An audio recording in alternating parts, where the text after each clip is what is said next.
Okay, போற வழியில ஒரு கேண்டீன் இருக்கு. நின்னு அங்க டீ குடிச்சிட்டு ஒரு பஜ்ஜி சாப்பிட்டு போன்னு நிறுத்துறீங்க. ஆனா அந்த மாதிரி பஜ்ஜி கடையில நிறுத்துறப்பெல்லாம் யாராவது ஒருத்தவங்க முறைச்சு பாக்குறாங்க. இப்ப பசியிலே ஓட்டிட்டு போவோமா இல்ல பட்டினியோட வண்டி ஓட்டுவோம் அப்படிங்கிற முடிவுக்கு நீங்க வரீங்க. சார் நான் இந்த மாதிரி சிச்சுவேஷன்லாம் வரும்னு தெரிஞ்சதான் நான் எப்பவுமே எனக்கு சாப்பிடறதுக்கு உண்டான இதெல்லாம் வச்சிருப்பேன் சார். நான் உங்களை ரொம்ப ரெஸ்பெக்ட் பண்றேன். ஒரு பொண்ணு மல்டி வெஹிக்கிள் ஓட்டுற ஒரு ஆள்.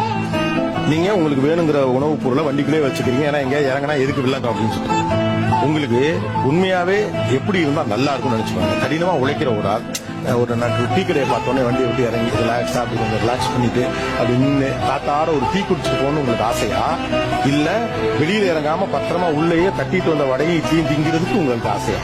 ரிலாக்ஸா இறங்கி வர ஆசை. அதானே ஆசை. உங்களுக்கு அந்த சூழ்நிலை வேணுமா இது வேணுமா? இதுதான் வேணும். எது? இறங்கி டீ குடி. இறங்கி டீ குடிக்கிறதா வேணும். நல்லா இருக்கும் சார். நல்லா இருக்கும். சூப்பரா இருக்கும் அந்த டீ.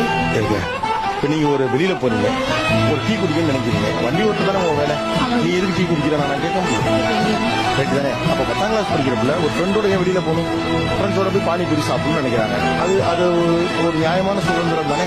ஆமாங்க சார். இப்ப பசங்களுக்கு சகஜமா கிடைக்குதுனே. ஆமாங்க சார். அப்ப அந்த பிள்ளை போய் வெளியில ஃப்ரெண்ட்ஸோட பானிபூரி சாப்பிடலாமா? சாப்பிடலாங்க சார். அது வேணுமா வேணாமா? வேணுங்க சார். அப்ப என்ன பண்றது? போகட்டும் சார். போட்டேன். அவ்வளவுதான்.